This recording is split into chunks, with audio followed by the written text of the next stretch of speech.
Hello, everyone. Welcome back to Two Spot Monkeys Live. If you are watching us live, it's Thursday, not Friday, when we usually put this out. Schedules are what they are in life, and so we found the time we could, and that's Thursday. So if you're listening to this on the podcast feed, maybe it'll hit your podcast feed a little earlier too.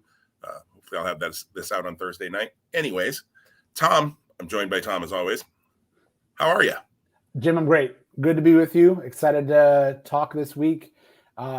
Different little bit of a format for us. We're going to not really spend a lot of time talking about like the big name wrestling promotions. We have a little bit of conversation around that, but a lot of what we're going to talk about is something different, which is cool.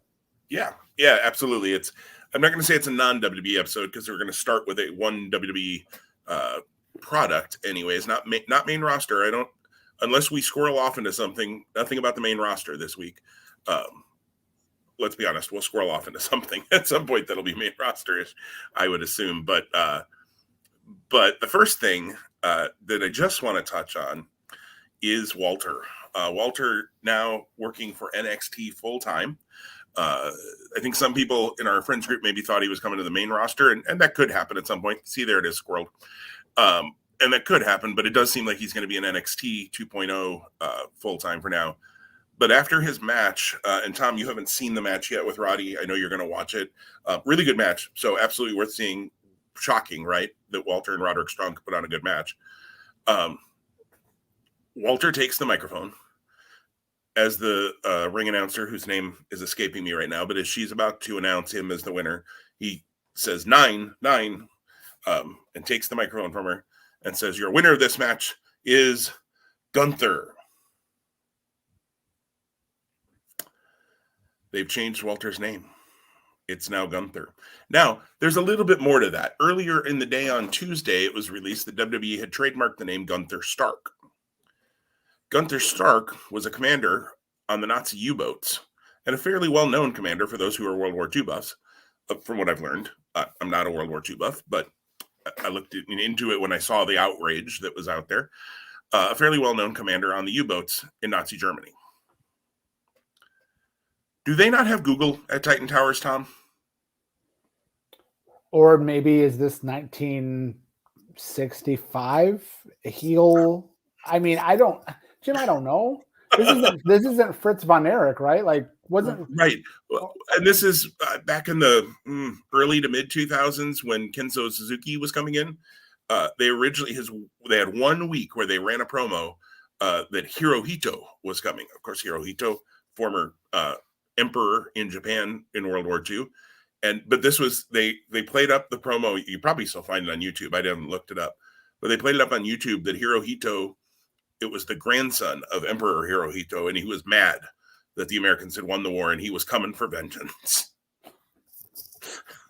And I don't know how I ended up on Facebook or AOL chat or something back then, whatever, was. Somehow I ended up chatting with Lance Storm at that point. I was a part of his book club on his website that he had at that point. And so, like, occasionally you would get a random IM from Lance Storm and get to talk to him, which was kind of cool. And right about that time, I happened to get a message from him. And so we talked for, 5 minutes about whatever the book was and wrestling. And I made some comment about Hirohito. And his comment was, is he rowing a boat from Japan? Which is kind of where I've gotten the whole Veer Mahan, like, is he walking from India thing from? And, anyways, Gunther. So at least somebody, I assume, and this is me assuming, somebody in WWE saw the outrage on Tuesday when it was released that they had trademarked Gunther Stark and went, hey, maybe we should drop the last name. Because, I mean, that's a thing we do anyways. We don't give anybody a last name. Everybody's got one name. And Walter only had one name to begin with, and that was him before WWE. But Walter was your NXT UK champion for like 19 years. He was in Survivor Series a couple of years ago. I don't think he's been in a Royal Rumble yet, although I wouldn't be shocked to see him in the Rumble this year. Why? Why?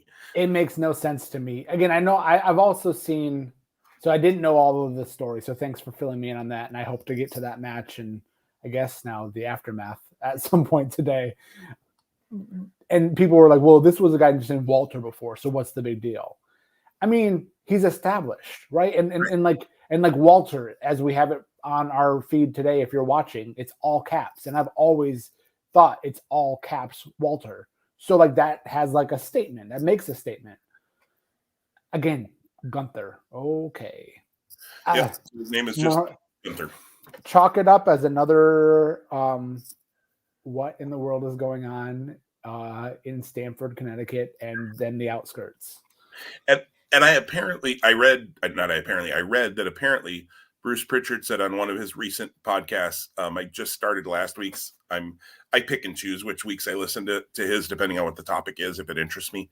And I just started listening to the one last week because it's on one of the Rumbles, I think 2002, and I like listening to the ones about Rumbles and Manias and things like that. But apparently on one of the recent ones, I don't know if it's on the one I started listening to, he said that he likes Walter's in-ring work, but he doesn't love the name. Okay, if you don't like the name Walter because it sounds like an old crotchety guy or Jeff Dunham's puppet, Walter or whatever, fine. Is Gunther any better though? I mean, like, if you're going to change from Walter, I don't know that Gunther is a real upgrade. Yeah, I don't have my European name dictionary handy or thesaurus, but like Fabian Eichner and Marcel Barthel, great names. And even if you drop their last names, which again we have already said that they're known to do, like, okay, right now Gunther doesn't fit. Right. And I'm sure eventually I'll get used to it, like Cesaro and like, every other name they've changed. Yeah. I guess if it was Klaus, I would have probably had a harder time. There you go. That would have been perfect right about Christmas time. He could have been, Claus. I don't know. Yeah. So, but nonetheless, I'm glad Walter Gunther, whatever the hell you're going to call him, excuse my French, or German, maybe, which, by the way, he's Australian, so it's really funny to me that they played him as a German character for so long, or that he's played that. Austrian, not Australian. Never mind. Good day, mate. It's a crackpot research team we've got. Just so everyone knows, Jim runs trivia as a side hustle. I do. But geography isn't one of the topics. No, and I have been wrong before on my answers on that. So and people are quick to point them out. So thank you. I feel like I'm running trivia night now. It's great. But I'm glad he's going to be on TV on a show that I watch regularly. I know he was on UK for a long time. I want to watch the UK product. I just don't have enough time. And that's a product that's unfortunately, gone by the wayside for me. So I'm glad he's on NXT 2.0 since I do watch that regularly. Because I think dude's a stud in the ring. So that'll be fun to see where he goes. Braun Breaker against Gunther at some point, I guess, if that's the name. Just beating the tar out of each other. That could be fun. All right, let's get into the other stuff. Enough WWE. I just needed your reaction on Gunther. Terminus was last Sunday night. Unfortunately, they had a snowstorm, so they had a little bit of a delay. I've seen some people just really rip them for the delay, and I'm like, "Is a snowstorm in Atlanta, Georgia?" Like, and if I think I heard correctly on commentary, they said it was the first time in 4 years there was like traceable snow in Atlanta. Right. Like, and again, so this is the South where they don't get snow. Like, hello, like the fact that the world didn't shut down in Atlanta is amazing. Right, and they don't have the equipment to deal with the snow either. So I used to do mission trips down to New Orleans after Katrina, and we would, of course, you drive through. You don't drive through Atlanta, but you drive through the South, obviously. And a week before we had gone down one time, there was a 3-inch snowfall in Jackson, Mississippi, and it crippled the town for like 2 days. Now, granted, within 2 days it melted. It was gone because the temperature came back up because they don't stay in that cold for long. But I was fine with the delay. It was a little bit like, I hope they kept changing the countdown clock before the show. So, and then I think when it finally, like all of a sudden it went from 8 minutes to 2 minutes kind of thing. And you're like, oh, now it's going to start sooner than I thought. Okay. And whatever, like they can't control the weather. Like, they were trying to get wrestlers there probably still and letting the fans get there. So that there weren't 6 people in the crowd. Talk about that in a minute. You watched it live. I watched it. We both watched it live. Yeah, let's run down the results real quick, and then I would just love to have a conversation about just big takeaways or small takeaways from the night. Is that cool? Sounds good. Yeah. So, all right. So the show opened with Lee Moriarty defeating Josh Woods. Josh Woods being a replacement at some point in the day that was decided because Jay Lethal, who had worked for New Japan USA the night before in Seattle, clearly didn't make it, and that was likely weather related. I was trying to remember, was Woods originally announced for that show? I feel like he was. I don't believe he was. So I was pleasantly surprised when he came through the curtain. So yep. The next match was a terminal eliminator match, which in essence is like a 4-corner survival with eliminations. Daniel Garcia defeated Invictus Cash, JDX, and Adam Priest. Mike Bennett and Moose was the third match, which was a kind of a surprise. I thought for the talent level like this coming on pretty early, I was like, wow, okay. Interesting, quick match. Again, 2 bigger names, Moose being the Impact World Champion. Mike Bennett won via DQ as they really emphasized some of the new Terminus rules here in this match. We'll talk about that, I'm sure. Diamante defeated Janai Kai. Next up was Jordan Grace defending her Impact Digital Media Championship, and she defeated Kiera Hogan. The ROH World Championship, held currently by Bandito, was defended next against Baron Black, and Bandito did retain. The next and only tag match on the show saw Dante Caballero and Joe Keys, who are formerly from the Ring of Honor Dojo, defeating the Catchpoint team, as they were referred to on commentary regularly, of Tracy Williams and Freddie Ahai. Catchpoint, interestingly, being pretty much an seemingly evolve like based like gimmick or storyline, and it's clearly permeated beyond just Evolve, and it's extended clearly beyond Evolve as well now here as it extends into Terminus. I think having Lenny Leonard on commentary probably, he was going to push that. So for sure. Yeah. Yep. And then the main event was a Pure Rules match for the ROH Original World Championship, as it's now being referred to. That belt, of course, is held by Jonathan Gresham, who won it at Final Battle. And this was the main event and a very highly touted and much anticipated match against Josh Alexander, most known now for his role in Impact Wrestling. There's a great story, I am sure you already know, about how Alexander's flight was canceled, and he did not want to miss this booking, so he drove 14 hours to make it for this show, which we talked before, and I don't know how many Josh Alexander matches you saw last year at all. I saw 0, but I knew of his hype, so this was a destination for me. And then learning after the fact of his commitment to get there for this match to take place, I definitely am a bigger fan. Like when things like that happen, like I want to go out and buy merch to like support them, to give them that added like, hey, I'm in your corner, I'm rooting for you type thing. I haven't yet because I haven't looked for that, but that's something that, when a talent is that committed, and you could define commitment in a number of ways, I think that needs to be rewarded by people and by fans specifically. So they fought to a draw in the Pure Rules match, and it was a double pinfall draw in the end, which was interesting. Maybe we can start here because one of the rules in Terminus is I think that if it goes to a time limit draw, maybe not a double pinfall draw, they can go to an overtime. And I understand why they wouldn't have gone to the overtime here, but it would have been interesting to have maybe tried that. Going the other 90, I think it's 90 seconds, going the additional 90 seconds. And even though it still went to another draw, I think it would sort of teased out and built for more in the future for these two. And then I won't talk about the closing angle yet because that we just hit results. So just as the whole show, Jim, I know again you watched it live, I watched it live. What were your initial thoughts? What were your highs? What were your lows, perhaps?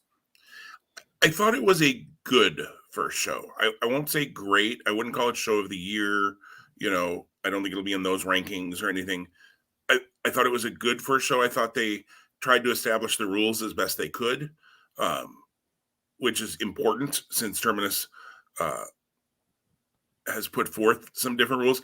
They're very ROH Pure Rules centric, but with some changes. They don't have the rope break rules, except for in the Pure Rules match, which the Ring of Honor original world title match was. So I thought that was good. Certainly some production things along the way. There were a number of times I should say I was okay with the bar at the bottom with the 2 names and the time limit. I would have liked if the 2 names, instead of being blue both, if they maybe had the color of their gear, so that, like, UFC has done that before, so that if you're watching it and you're not familiar with these, or if you happen to come in the middle of a match for some reason and you're not familiar with either of the guys in the ring, you know who is who. I thought that could have been a nice little, I don't know how easy that is to do or not, but the time limit was wrong on a lot of matches. So they have 15-minute time limits for singles matches, but title matches go by the rules of the company that the title is with. So like the Ring of Honor World title matches were 60-minute time limits, but still had a 15-minute time. Although I think the Gresham Alexander match showed a 20-minute time limit, if I remember right. So little production things like that. And even when they got called out on commentary that they knew it was wrong, like they couldn't seem to figure out how to fix it midway. And then maybe it's not easy to do that. I don't know. But it was so little things like that. The crowd, so the venue was strange. I know it's Salvation Army K-Rock Center or Croc Center. It's Croc Center. Yeah. So like Ray and Joan Croc, if you want to Google the history of the name, they're staples in the Salvation Army like lineage. And there's is that the same Ray Kroc as McDonald's Ray Kroc? I don't know. Okay. I don't know. And I figured it was Croc, but maybe they were trying to just be fun and give it a fun name, or maybe they had no idea. I would think it was definitely Dave Prazak having fun with it. And that was what I figured, because Prazak is kind of that, quirky personality sometimes. It was just a strange venue in that it didn't look very, even though it was sold out, it didn't look full. And it kind of looked sparse. And I don't know, the weather may have played into that too. They may have sold tickets of people who couldn't come. I know they had posted earlier in the day they had some tickets available because they had people who weren't going to be able to come. So that looked a little bit weird. But I thought it was a good show. I thought the main event was easily the match of the night. The only match that I would say on was probably the Diamante Janai Kai. I think they were very lucky that Diamante came in and was the fill-in for whoever. I don't know the other young lady who didn't make that show. Diamante was a fill-in for. So maybe that wrestler would have been good as well.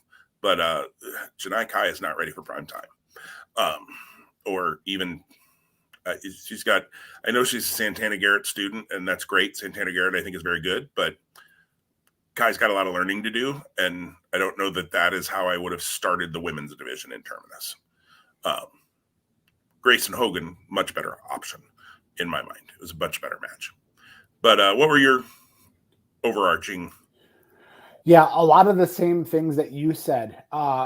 So I want to not like completely mimic and repeat what you said. I'll add on by saying I thought it was really interesting that they had one tag match and one tag match only on this show, and that they elected to put over Caballero and Keys, who I actually was really impressed with.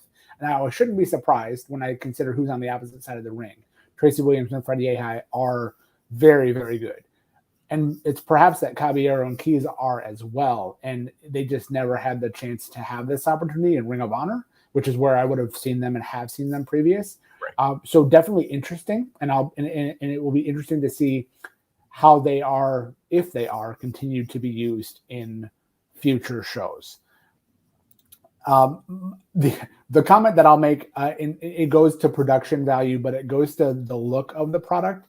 So my wife came in about halfway through the show and sat and did something, but was kind of watching, which again is always unique, because especially when the females come in, she was, "Oh, really?" And then I go, "No." I go, "Remember, this isn't like a TNA like product. They're not here to, flaunt their bodies." She goes, "But look," and I think Janai Kai came out and she goes, "She's wearing a bikini." I go, "She's not wearing a bikini." Anyway, call that anyhow, like my memory of her gear, anyways, I wouldn't call it that. Yeah. So, conversely, when Jordan Grace came out in Flex, she goes, "Holy crap, she's strong." So, and that was my first. Which was a more revealing outfit than Janai Kai, I believe. But, yeah, but the issue was clearly Jordan Grace was an athlete in the eyes of my wife, right? So that wasn't the point I was trying to make, but I think it helps get to. So she's in the room, I'm in the room, then my 16-year-old daughter comes in the room, and they're like, "What is this?" And just like because they're so used to seeing either AEW or perhaps WWE if I have something on the main screen in the room that we were in. This is clearly not that presentation, nor does it try to be. But then they go, "You paid for this?" And I said, "Yes, I did." And they were like, "And how much?" And I said, "It's $15." I go, and I was happy to do so. I go, the guy in the main event is a guy that I really am a huge fan of. This is his promotion, so I felt it was important to support that. And they're trying something new, and I thought it was worthwhile to be able to watch that first show. And they go, "Are you getting your money's worth?" And I go, "I feel like I am." And this was even before the main event. So, and I'd be getting it a lot more worth if you all get out of the room and go somewhere else, please. right. And I'll go back to the delays. The delays actually helped me because I was wanting to be ready to go by 6. And, yeah, it would have been 6 your time. But then dinner plans and things, moving parts in our day, pushed like the prep of dinner a little bit later. So I forget how I saw it, whether it was Twitter or whether I threw on Fight and they had the countdown clock. When I noticed it was actually going to be starting after 6, I was like, okay, cool. I can now have a little bit more prep time, cleanup time, serving time, so on and so forth. So those don't relate to the show, but they do connect back to my experience at the show or in the show. I really liked Josh Woods as a replacement for Lethal. I don't know how close that could have happened. I didn't think Josh Woods was Atlanta based. However, but for him to get there, and again, Florida to Atlanta, they are border mates. So maybe him being from Florida, and I'm presuming this, didn't take him long despite the weather to get there. I still hope they can bring in Jay Lethal down the line. I think Moriarty Lethal, as I said last week in our little mini preview of this, it would be a great match. But I'm very eager to see where we go next, because at the close of the show, they had an angle, which you did a really good job kind of like talking about it. So I'm going to really hand the ball off to you, and then we can have a more deep conversation on. But I'm eager to see how the guys that were used on show 1 come back or not for show 2. I also thought it was really interesting that Matt Taven was there, but he was only on commentary. Like that again. Again, nothing against that, right? Like, and maybe he did that out of just the goodness of his heart or his time. I'm guessing he and Bennett, I think if I'm not mistaken, Impact was live last Thursday. Impact is taped like in the Nashville area or was around that space. So maybe it made sense for them just to come from Nashville to Atlanta, and they're friends. Clearly they're friends in real life. So maybe they just hung out for the whole time. Yeah. And so the main event ends in the double pin draw, which I get. It's fine. Obviously Alexander wasn't going to win the title, and if they didn't want to have him put over Gresham, okay, I mean, whatever. It's kind of like the Moose Mike Bennett match. I mean, you're not going to be able to probably put Mike Bennett over the Impact World Champion, especially with Mike Bennett showing up in Impact. Impact's going to be like, oh, hold off on that stuff. Like, let's not do that as far as they have any control over Moose's booking. Well, and I would say this. I would say if there was ever a talent to use to get over the top rope rule, which is what led to the technical fouls and then disqualification, I think Moose was the best person on this event to do that with. Agreed. So, like, that was very smart in my opinion. No, totally agreed. I think that worked really well in that match. So after the match with Gresham and Alexander, they kind of shake hands. Alexander kind of powders and goes to get Destruct, start to drive home, I guess. Excuse me. And Bandito comes out. And I'm like, okay, they're going to tease, the Ring of Honor World title thing.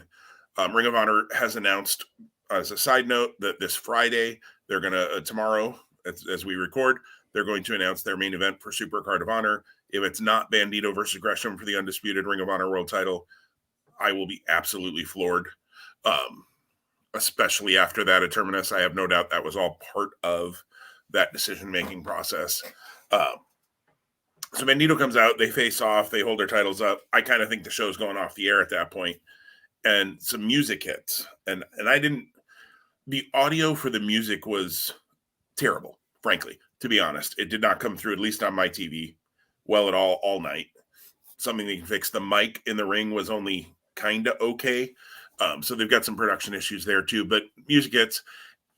And because of the really wide camera shot, I see Santana walk backstage before he walks out the curtain. And I had a moment where I went, that looked like Santana. And sure enough, he walks through the curtain and it's Santana. Again, production tightened up the camera shot a little bit. So Santana comes out interestingly, by himself, no Ortiz. Santana is also working a singles match the same weekend as Terminus 2, which we'll talk about in a second, in Chicago against Mike Bailey for Warrior Wrestling, I saw. So Santana comes out. The thing that bothered me was Santana comes out, and he and Gresham have kind of a promo about the Ring of Honor World title. Santana lays out a challenge for Terminus 2, which is February 24th, I believe. No, that's a Thursday. I don't know. It's in February. 26th then? It's 27th probably because it was a Sunday, I think. Anyways. Yeah. February. Terminus 2 is happening in February. Date. Check Google. Google's your friend. Check Terminus's Twitter. They've got it on there. And so that's announced or agreed to as, I would assume, the main event for Terminus 2, Santana versus Gresham. I like that match. I like seeing what Santana is going to be able to do as a single. That could be very interesting. No, it is February 24th. It is February 24th. I literally just pulled their Twitter up. That's a Thursday. Very interesting. I'm 90 because I just had. You're correct. Yeah. It is a Thursday. I say in my own life, I just had some things booked for February 24th that were in conflict, and I had to create, fix. So that's why I know that. February 24th, a Thursday night. Interesting. My issue with it was Bandito just kind of stood in the corner and was kind of ignored until the end. Santana left, and then Bandito and Gresham got to hold their titles up again. I wish they would have done the angle first, and then while they're talking about the Ring of Honor World title, then have Bandito come out and just stand there and hold his title up, kind of like a, hey boys, don't forget about me. I don't know. That could have been good. And it wasn't that this was bad. It bothered me that Bandito, who has a rightful claim to the Ring of Honor World title because he never lost it because he had COVID, blah, blah, blah, blah, blah, just kind of stood there where these other two guys talked about the title and didn't push himself into that situation at all. But it's a smaller gripe in an overarching, being that that's a Thursday night when I already have 2 trivia bookings now. I'm not going to watch that show live. But Santana Gresham, I think, will be really good. Yeah. What do you think of that angle? Angle was clunky. I think the execution, again, not knowing what I don't know. I have a similar view to you. The timing of how things played out and who was in the ring when and how leaves something to be desired. I don't think I've ever talked about it here, but I've always kind of had this opinion of Santana as being someone who I think has tremendous, tremendous upside, and maybe the star of Proud and Powerful. So with that, I really feel this singles opportunity, and that you mentioned again, he's got Mike Bailey the night before in Warrior Wrestling, is going to be a great opportunity for him to be able to put on display his singles chops. Now, again, one thing I haven't done and I need to do, I have to go back and I have to spend some time catching up on a couple of PWG DVDs from, I think, 18 or 19, where Proud and Powerful kind of made their mark and kind of got their name more known outside of the Impact time they had as being like an established tag team, which I think is what led to them being a part of AEW. All of that being said, I think Santana has the chops to do well in a singles role. It's going to be interesting if this is the original Ring of Honor World title, which I believe it will be, and if Gresham says it's pure rules, that's going to be a new nuance for Santana to be in that space. So that's kind of already identified, I think, as the main event. The only other talent formally announced is, as of yesterday, Shane Strickland, which is pretty exciting because that's the first that I'm aware of booking that he is going to be on and at post his WWE run with NXT. So I think you're right. He's been announced for a Revolver show, Pro Wrestling, or the Wrestling Revolver, but that's not until April. So yeah, this will be an interesting because when did he get released? I'm trying to think if his 90 days is up by February, or did he get an early, cut from that 90 days? I think about when Strickland was released. I feel like it might have been end of October. And if that would be the case, then the 90 days would be expired by that point. But maybe I'm making that up. I don't know. Trying to November 18th. Okay. So that'd be right after February 18th would be maybe it's a day or two off because of the number of days and months, but right around February 18th. So there it is. And I didn't realize Sunday, and I didn't realize until we had this conversation now that it is actually on Thursday, the 24th. That changes my perhaps ability. It changes my ability for sure. I don't know if it changes my desire. I thought Sunday night was good. I was happy with, what I paid for what I got. I don't know that they hooked me to come back as a return buyer. We'll see how things develop with how the card plays itself out in the next month. And I do think that they need to really do a good self-examination on the technical things, graphics, camera work, audio before number 2. Agreed. And I'm kind of in that same boat. And yeah, the Thursday means I definitely won't watch it live. But whether I buy it and try to catch it that weekend or something like that, the card will play a big role in that. I agree with you. It wasn't like, oh man, I'm a Terminus, I'm in now for every show going forward. Didn't make me feel that way. It also didn't make me feel like, oh, I'm never buying this product again by any means. So I think the card will definitely play into that. I'm more, to be perfectly honest, my own wrestling preferences. I'm more into the kind of strong style wrestling than mat-based grappling. So sometimes those matches can be a little hard for me if there isn't a little more striking. Alexander brings striking into it too, so I appreciate that. And Gresham does too. But I'm a little bit more of the beat each other up and suplexes and throws than mat-based. I've always liked Zack Sabre Jr., but he's never been like my top guy because of that. Because it's that more, and yet then you have somebody like a Bryan Danielson who is adept in both, and I love the guy. So I'm a little more of the mix, and this is a little mat heavy for me, but that doesn't shock me because Gresham is a little mat heavy for me sometimes, and that's fine. Everybody has a different style they enjoy. And that's what I love about it is, for those that think Terminus was the greatest thing ever, awesome. Buy that second show. Support Jonathan Gresham and Baron Black and everybody that's doing this. And let's be honest, Jordan Grace is involved too, because if Jonathan Gresham's involved, her money's on the line too. So, so I think it'll be interesting to see. I think what's really going to be very interesting to see is if and when, and it certainly appears right now, they're putting all of the pieces out there. The Ring of Honor does return in April. How do these two things play together? Right now they're playing together fine because Ring of Honor is not running shows. I think that's going to be interesting to watch as this moves forward too. If Terminus is continuing into April and May and June, and then if Ring of Honor is running in, again on a somewhat regular schedule, whatever that schedule might look like for them, I think that's going to be very interesting to watch play out. So I want to be cognizant of our time and give us enough time on these last two topics. So let's move to Jon Moxley. He returned last night on Dynamite. It is about all I've seen. I've seen part of the opening match that happens afterwards with Cole and Baker and Cassidy and Statlander, but I did see the Moxley promo. Tom, I'm going to let you take the lead on this. Jon Moxley's back. Yeah, Jon Moxley's back, and again, interesting. The world of professional wrestling. People are living in a lot of spaces right now. So we'll talk as we close the show here about GCW and the big event they had this weekend at the Hammerstein Ballroom in New York City. And Moxley was announced as returning for them because he is their primary champion and he'll be facing Homicide. And that was before anything came out on his return to AEW.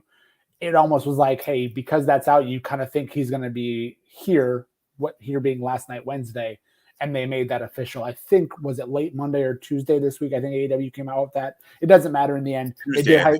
They did hype it up. They did say he was going to be in DC, and the show starts with him, and he comes out, and oh my word, if you haven't yet, there's someone on Twitter, I don't know if it was their creation or if they snagged it from somewhere else. Well, I snagged it from them. I put it up on our community board that we have where we have a lot of friends who talk pro wrestling.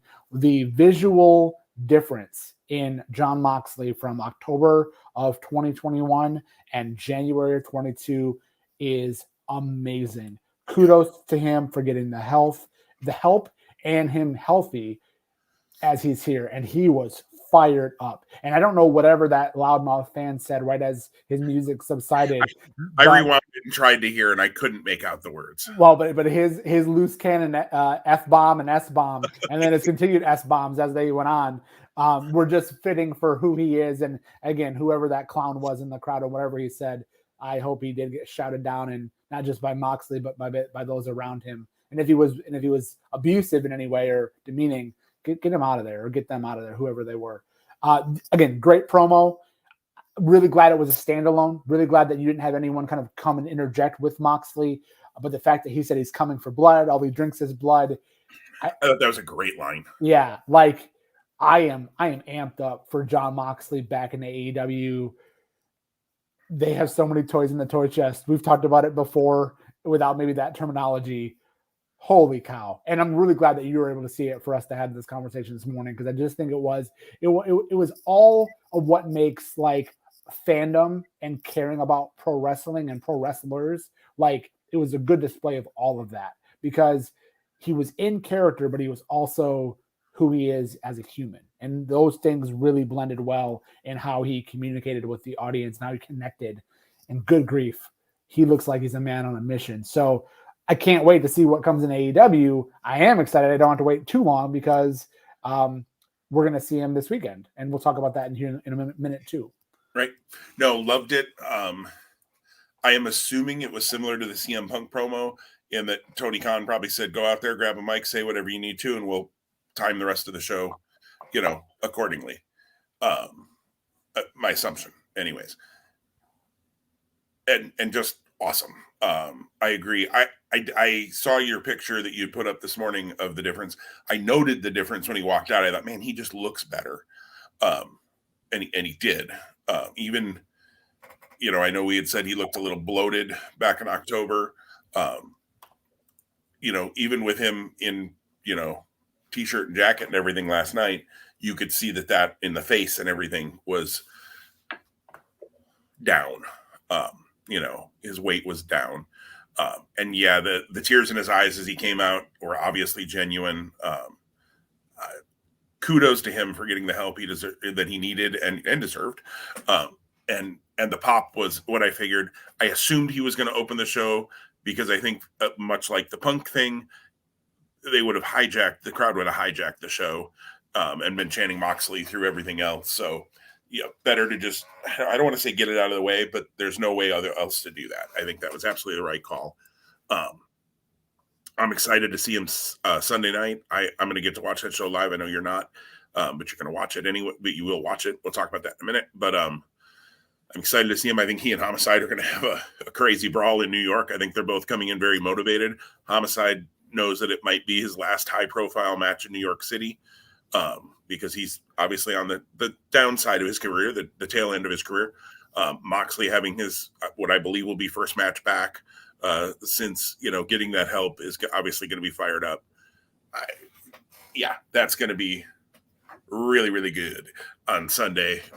I've been a Jon Moxley fan since he was in Dragon Gate USA, which is where I first really became aware of him and got to know him. So, got to know his character, not know him. I've never met the man, but not like we're buddies.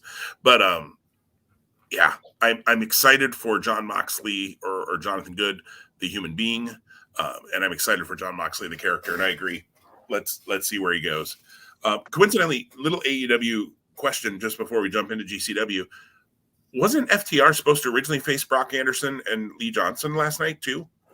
They were, and I don't recall seeing any announcement or hearing an announcement on that last night. I do have to admit, started the show an hour after it started, and it was like I was watching my DVR and not fast forwarding to catch up live. I was dozing a little bit at parts of the show. That's because I'm an old man. Yep. But yeah, so I don't know. But that's interesting because, not that this makes any sense, but I'll give an opinion on maybe the what or the why, and maybe it has nothing to do with it. Maybe it's a red herring, because of what's at stake or what's coming up with GCW. The only other thing I'll quickly say about AEW, because you did kind of open that door. Thanks a lot, Jim. Squirreling.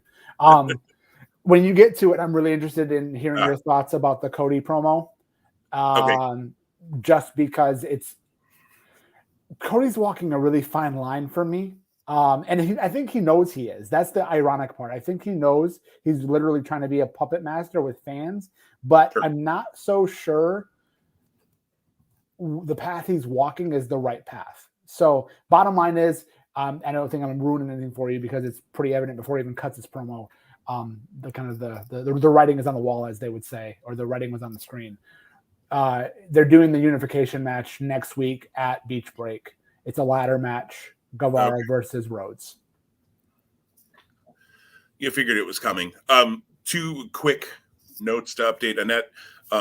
Always our savior in these things when we say we don't know things on these. Mox is facing Ethan Page live Friday night on Rampage. Yes. And that is a live match. Our live Rampage. I'm not sure why that one's live. It's an odd week to just randomly have a live Rampage, but that's cool. It's at the same venue they were at last night, which is super interesting.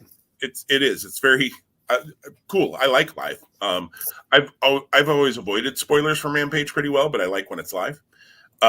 It's given me, Well, just on that note, it's given me added reason to want to tune in Friday. Like, not that I'm never excited. I usually am, but I will tend to be quick to record and watch later on a Friday night versus tuning in live. Now my attitude is switched. And Mox switches my attitude on that a little bit too, just to see him back in the ring. And poor Ethan Page, who's going to get murdered on Friday night. It's nice having you in AEW, my friend. And then safety protocols canceled the FTR Brock and Lee match. She did say FTR is fine though, so that could be a good segue into what we want to close the show with today. Is a little bit of talk about GCW at the Hammerstein Ballroom, the World on GCW this Sunday, not only on Fight TV.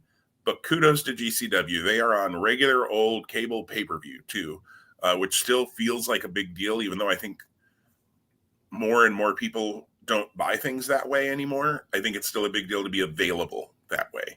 The more ways that they can be available to people, the better. The more options they have of folks clicking that buy button, whether it's on Fight or on their good old cable system. I'll be buying it through Fight because I don't have cable. So that was an easy, and I've already actually bought it through Fight. And is the price point the same? Have you looked at all by chance? I don't know. Yeah, I have not seen that. You have cable, I believe, correct? I do. Yes. Yeah. But I ordered it through Fight as well. I was a little surprised at the increased price. I thought I was too naive thinking it was going to be $15 because that's what most GCW shows are. It's again, 25 is not bad. And again, considering the venue they're running, hard for me to argue with. Yeah. I think that plays into it. Some of their bigger shows have been 20. Spring Break and things like that have been 20. And I think when you add in the cost of some of the talent they're bringing in, and then running the Hammerstein can't be cheap, let's be honest. Yeah, it didn't shock me. And like you said, 25, I pay $50 for AEW pay-per-views 4 times a year on average. I think I've missed a few of them, but most of them, I'll pay $25 every so often for GCW, not a problem, especially for a big show like this. So do you have the card in front of you, Tom? I was going to pull it up. I can quickly grab it. It's not too far from my view. I know there's a kickoff scramble and then a battle royal, which helps because I joked with you before we clicked record that there's 973 wrestlers working this show. It makes me wonder if some of them are working it for free or for a really low price because they just want to be able to say I worked the Hammerstein Ballroom and, have that on their resume, so to speak. But there's Battle Royal. I don't think they said how many people are in it, and they just keep adding wrestlers. So I assume all of those are going into the Battle Royal. So I have everything except for the Battle Royal on the card that I have in front of me. So I'll quickly run that down. So Battle Royal, which again, we know that we multi-people. There's a kickoff scramble. There is a grab the brass ring ladder match, which is really interesting. There's Jeff Jarrett versus Effie, which has been building since the turn of the calendar year, with Jeff Jarrett showing up and smashing guitars over people's heads.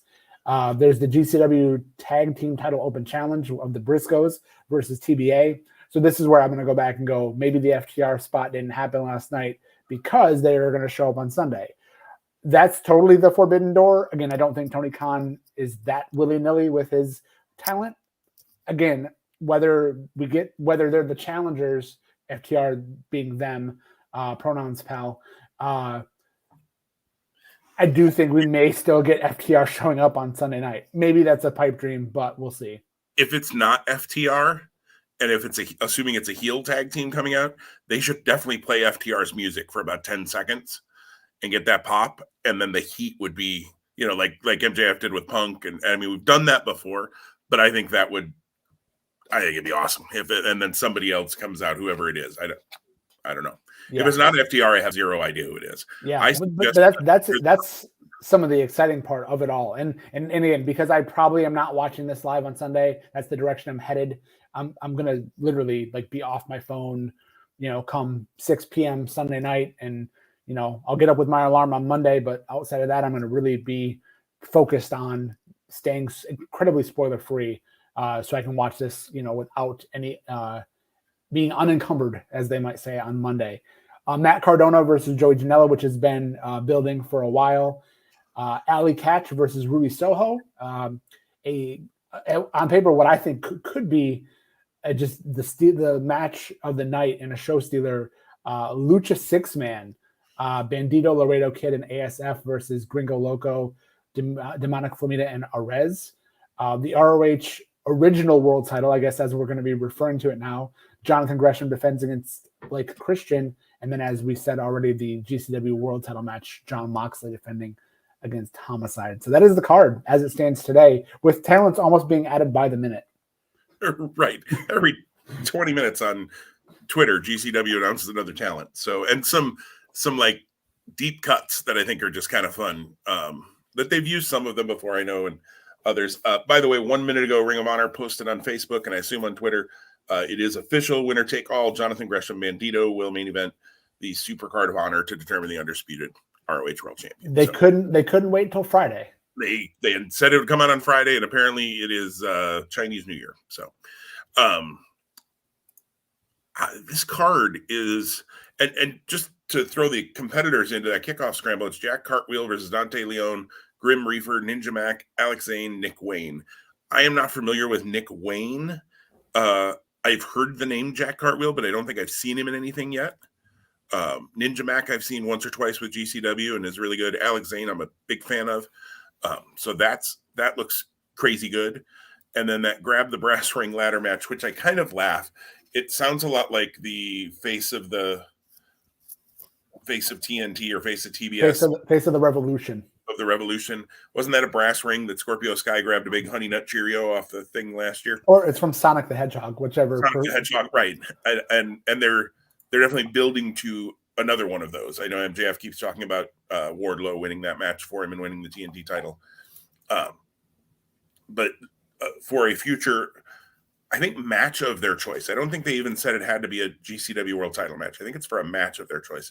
But either way, whether it's a world title match or anything they want, Jordan Oliver, Tony Deppen, Alex Colon, PCO, Leo Rush, and Jimmy Lloyd. That's going to be crazy. PCO is going to, jump off a balcony at the Hammerstein probably. Leo Rush is going to do some 820 flip off of something. That's going to be crazy. If you told me I would be halfway interested in a Jeff Jarrett match in 2022, I might tell you you're crazy, but I am. And I'm not even the biggest Effie fan in the world. Like, I get him. I get it. But I just haven't been wowed by him in the ring. And that's just me. And I haven't seen a lot of him. So this will be another chance to be exposed to what Effie does. But they built it well. I saw the Twitter clip of the kabong that he hit Ali Catch with last week in Chicago, and my goodness, didn't pull up on that one at all, did we, Jeff?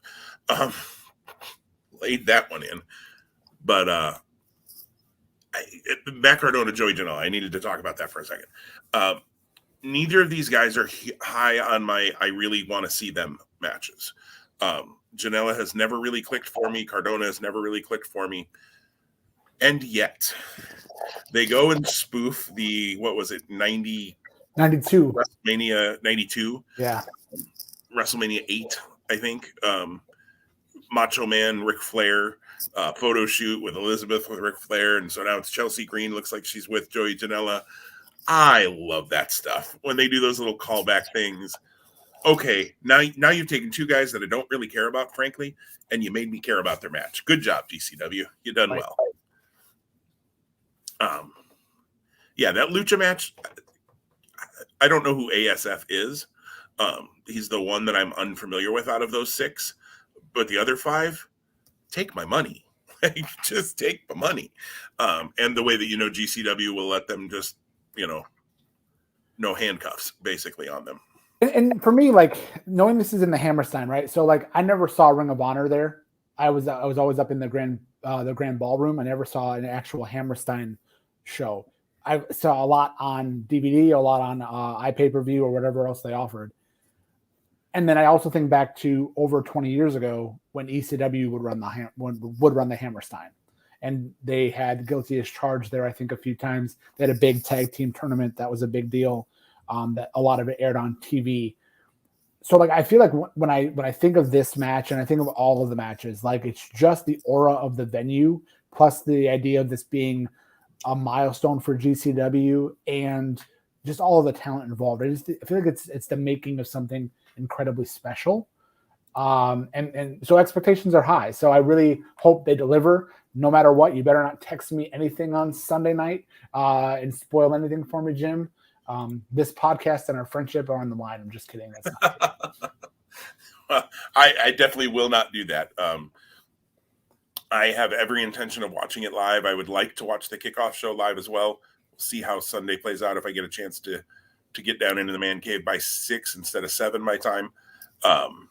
Definitely by 7 though. I'm gonna be planted in my recliner down here and fired up on the TV. So I am I'm looking forward to this show as much, if not more, than the Royal Rumble. Probably more as a full show. And we'll talk about the Royal Rumble next week. But I love the Rumble. So there's that piece. Like, I just love the Rumble. I love Battle Royal. So, hey, GCW throws me a Battle Royal too. Fun. This is a show. All that's missing is a tournament, and it'd be like the perfect event for you. Right. Give me a tournament and a Battle Royal like WrestleMania 4. That's why I love WrestleMania 4. I know in the ring it's not the greatest WrestleMania ever, but they got a Battle Royal and a tournament. How can I not love that show? Or Impact did that.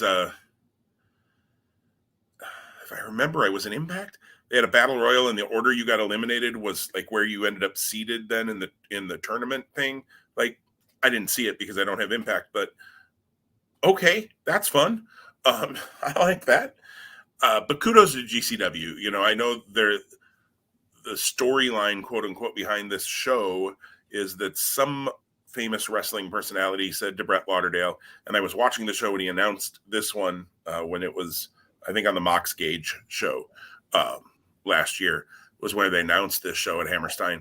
And somebody famous in wrestling, he's never named who, or I said, I've seen a million GCWs come and go. You'll never make it.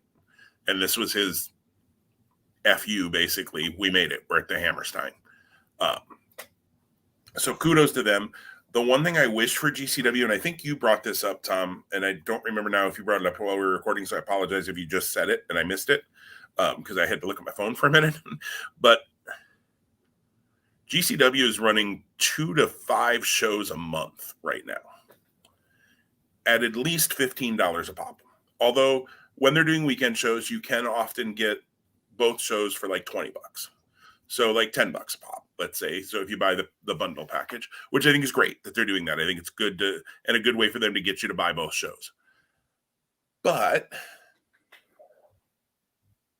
how many people can you get to spend $20, $40, $50, $60 a month to watch every one of your shows?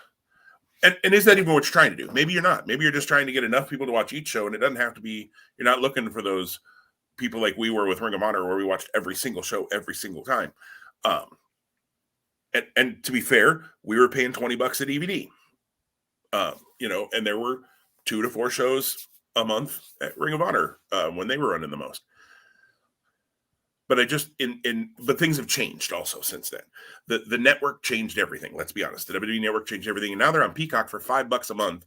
You get every WWE pay-per-view. Now look, GCW is better in my eyes, but to the mainstream fan, it's it's not going to draw as well.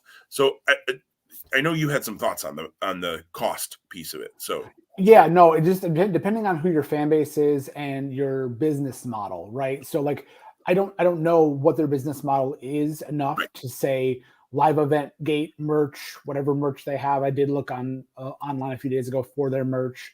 They have some really cool like ECW themed things that are coming out this weekend in honor of this show at Hammerstein, which is interesting that like that's the kind of point of context for them again. But I think they're more of an ECW based product than a Ring of Honor based product. Even though I think if you would have, I think people could argue if you took the best of ECW and the best of Ring of Honor, your GCW is trying to give that to you. And maybe that's been an opinion that I'm not just coming up with for the first time and someone else holds that. And maybe I'm way off base. I don't know. I have not seen enough GCW.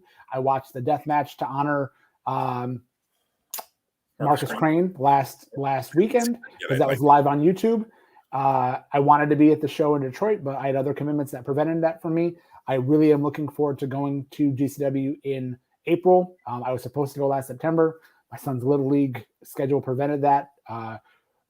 It seems like a product that's a lot of fun, and they're running venues that are cool, that are hip. Again, clearly they're putting on a card this weekend that you and I both are plunking down money for. So again, maybe it's the start of, again, we just talked about it before with NXT UK. We don't have enough time in the day to watch or in the week to watch all of the wrestling, but we're clearly making it a priority to have this be the case here. But then I think we just have to be mindful of picking and choosing, at least for us. I think I'm speaking for us accurately, and forgive me if I am speaking for you out of context. That we want to follow this product a little bit more. We're dipping our toes or our feet or our knees, I don't know, some level of our appendages in the water to get in with GCW this weekend, and I think maybe others are as well, and I also wonder if others are as well. I know the diehards are probably definitely coming out. I know people are traveling for this show, from what I've read online. But beyond that, our friend Steven's coming from Ireland, if I remember right. Oh, awesome! Oh, okay. So yeah, just the idea that they probably have the chance to have their biggest audience on them. This is going to be a big deal. It is. I'm stoked. Looking forward to it. I think it's going to be a great show. My hope and intent is to watch it while only picking up the computer after each match to just add the scoring, because I'm scoring this week in FWL. And so if I happen to be watching the show live, I like to score right along so that I don't fall any further behind. And then maybe comment in our friends group. Maybe I'll try to live. I don't know. I'm terrible at live tweeting, so I probably won't do that. Let me not even try to say that I'll do that. But probably will comment along in there and but in between, while matches are happening, close the computer, set it to the side. I don't always do that. Sometimes I'm just, I would watch even less wrestling if I tried to give it my full and complete attention at all times while I have it on. So I don't always do that with like weekly shows. This one, I'm definitely going to try to not have other distractions happening in my life so that I can just enjoy this show. It'll be fun. So GCW, if you haven't ordered it yet, it's available on Fight. It's $25. I don't know. I ordered it early enough that I got like a $2 credit. The only bad thing with Fight credits that I've learned is you have to have enough to buy an entire show. So like I have 3 right now, Fight credits from ordering both Terminus. I got a $1 credit because I ordered that early, and then I ordered GCW about the same time, so I got $2. But I'm going to have to get like 15 credits before I'm going to be able to use it. So I can't just knock $3 off the cost of a show. You got to get enough to order a whole show. But just teaches me that if I know I'm going to watch something on Fight, just order it early and get the credits, which is what I did here. So I knew these 2 shows were both shows I wanted to see. So GCW, order it if you get a chance this weekend. It'll be fun. I think it's easy to say it will be a memorable show one way or the other. Just looking at the card they've got and knowing there are going to be some surprises mixed in, because that's kind of who GCW is. I think it will be memorable at some point. I mean, if you Jeff Jarrett, Effie, Homicide, Moxley, and the Briscoes are all on a card together. Like, what is this? Like, what is this place we are in? And plenty of others too. But I'm just trying to come up with like this weird hodgepodge of many companies coming together as one, or people who've worked for many companies coming together as one. And Jeff Jarrett just throws the real monkey in that whole soup. So, monkey in the soup, is that even a thing? I think I just invented something, Tom. Dog and the horse. Dog and the horse, monkey in the soup. We're going to have new titles for all of these shows. Today's title, by the way, is The World on Monkeys, because I thought I'd play off of the GCW show. Although I spelled word out instead of their WRLD. I didn't want to infringe on their intellectual property, perhaps. So, Tom, anything else? I know we're up against our time that we need to, unfortunately, move into non-wrestling things in our lives. Yeah, no, we're good. I love the conversation today. Wrestling is really exciting right now. Can't wait for Sunday-ish, Monday, whatever time I watch GCW. And then next week we'll come back. I'm sure we'll reflect on that for sure, having both seen it. And then the big one is our next ongoing Pick'em Challenge, with being the WWE Royal Rumble. Absolutely. And who knows, maybe sometime this year, GCW will throw another show that's as big. Maybe we'll do head-to-head on a GCW show. That, if we both get, up to date enough on the product, that would be fun to have a GCW show thrown into our head-to-head sometime. And yes, the Royal Rumble next week, which is always a fun one to pick because, we're picking a Royal Rumble winner. You got 1 out of 30 to pick there. So, and you don't always know all 30. So everybody have a great week. Stay safe out there. Stay healthy, please. We're going through that all again. So everybody stay healthy, stay safe. And we'll talk to you again here next week on Two Spot Monkeys Live.